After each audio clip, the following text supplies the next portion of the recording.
यानंतर बघूया पुढली एक मोठी बातमी। पुणे विद्यापीठामध्ये NSUIनं आंदोलन छेडलेलं आहे।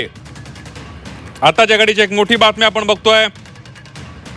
पुणे विद्यापीठामध्ये NSUIनं आंदोलन सुरू केलेलं आहे आणि विद्यापीठाच्या गेटवर जोरदार घोषणाबाजी सुरू असल्याचं पाहायला मिळत आहे। NSUIनं हे आंदोलन छेडल्याचं पाहायला मिळतं। यावेळेला विद्यार्थी कथित पदवी प्रमाणपत्र घोटाळ्याविरोधात NSUIनं हे आंदोलन छेडलेलं आहे।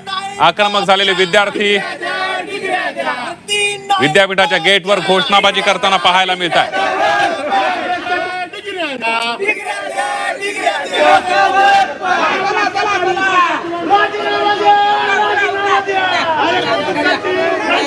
अरे